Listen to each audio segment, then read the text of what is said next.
but he remained thoughtful, a bit weighed by his father's forethought, and he wondered how one day in the future he would be advancing in his spiritual life and be grateful that his father had done this. Your future advancement in his spiritual life, Abhay liked the idea.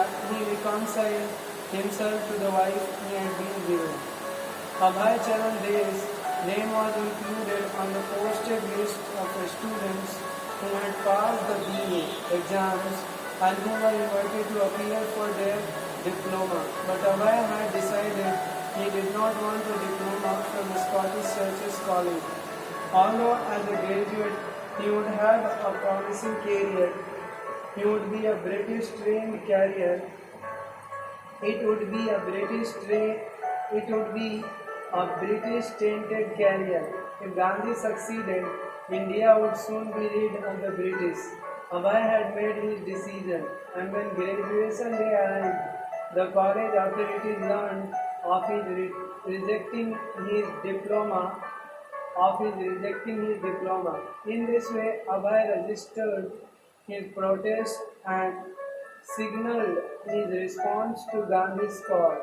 Gandhi's protest had increased its speech in the recent months.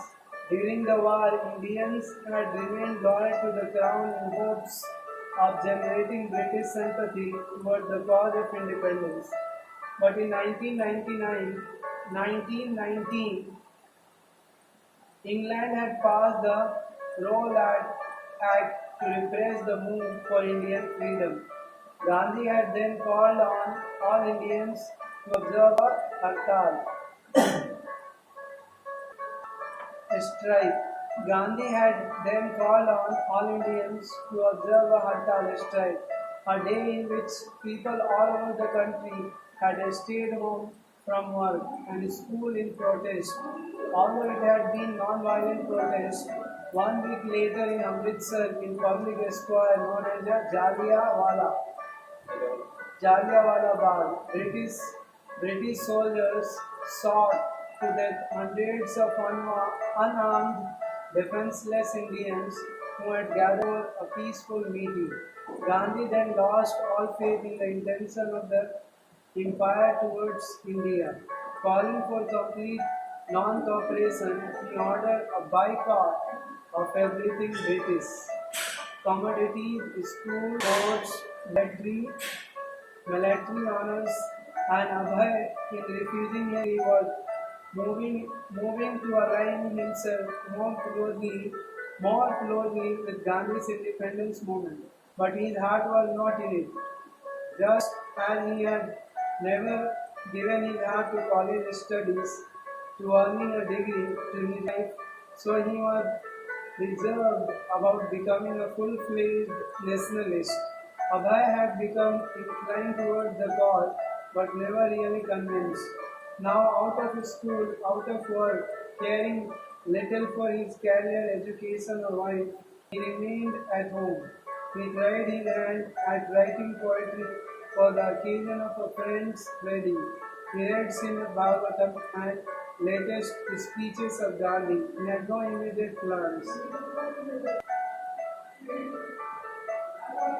Gorman had his plans for Abhay, and the college degree had been an integral part of those plans. But Krishna, it seemed, had other plans.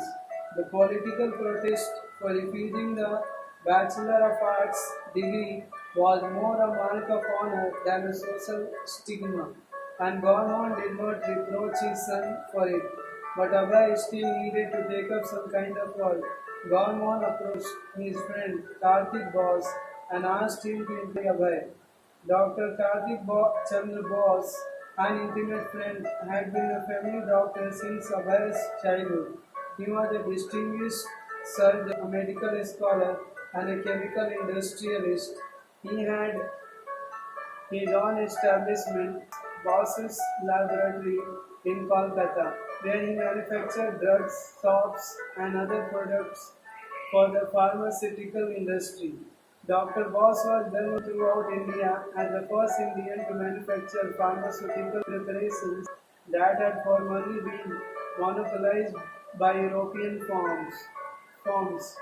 He agreed to accept Abhay as a department manager at his laboratory.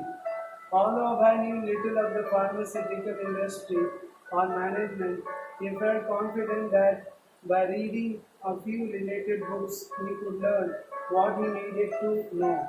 But when this new young man was suddenly given the post of department manager, several workers became dissatisfied. Some of them were elderly and had been 40 years with the firm. They voiced their dissatisfaction amongst themselves and finally confronted Dr. Boss. Why had this young man been put in charge? Dr. Boss replied, "Oh, for that position I needed someone I could trust like my own son. He he is signing checks for 40,000 rupees. I could only trust the personal handling of my accounts in that department to him.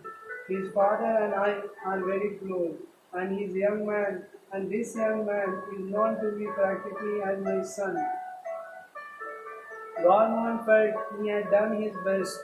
His prayers was that the principles of pure Vaishnavism he had taught his son would stay with him and guide him throughout his life.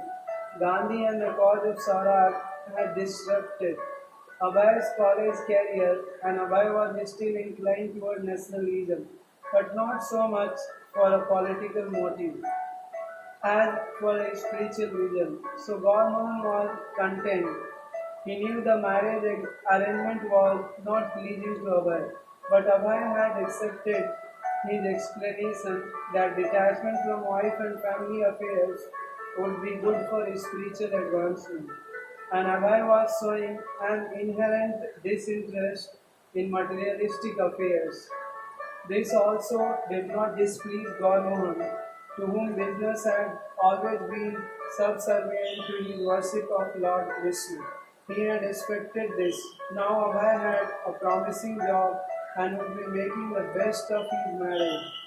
Gormohan had done what he could, and he depended on Krishna for the ultimate result. Gandhi blustered by his emergency Gandhi blustered by his imri, what is this?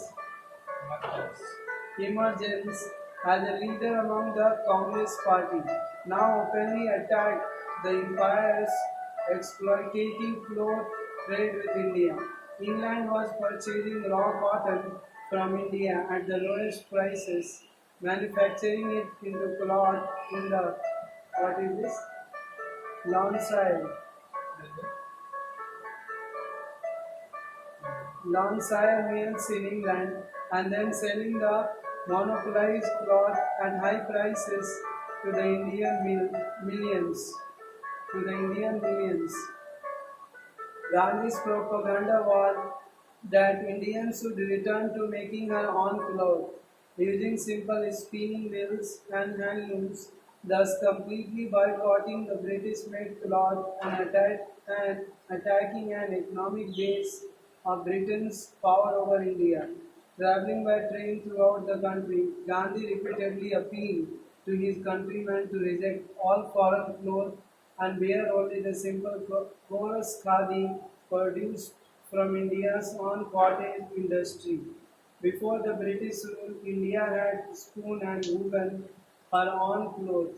Gandhi argued that by breaking the cottage industry, the British were sinking the Indian masses into semi-starvation and lifelessness. To set the example, Gandhi himself worked daily at a primitive spinning wheel and wore only a simple forest loincloth and shawl. He would hold meetings and ask people to come forth and reject their imported clothes. On the spot, people would throw down heaps of clothes. Man, what is this? Like the India-China boycott. And he would set it ablaze. Okay. Gandhi's wife complained that the khadi was too thick and not convenient to wear while cooking. She asked if while cooking she could wear the light. British made clothes. Yes, you are free to cook with your milk cloth on. Yes, you are free to cook with your milk cloth on. What is this? You can cook with the wearing that milk cloth. Milk cloth on. Gandhi had told her, but I must exercise a simple freedom by not taking the milk so precarily. The cause of cottage industry appealed to Abhay. The cause of cottage industry appealed to Abhay. He too was not enamored by the modern industrial advances the British had introduced in India. Not only was simple living good for the long-term national economic of hundreds of millions of Indians, as Gandhi was emphasizing, but to Abhay it was also the way of life most conducive to his spiritual culture. Abhay put aside his mill manufactured cloth and took to wearing khadi. Now his dress revealed him to whomever he met, British and Indian alike. He was a nationalist, a sympathizer of revolution. To wear khadi in India in the early 1920s was not a mere clothing fad. It was a political statement. It meant he was a Gandhian. Okay, bro. Now you do. Yes. You did. I don't know. So you did. You have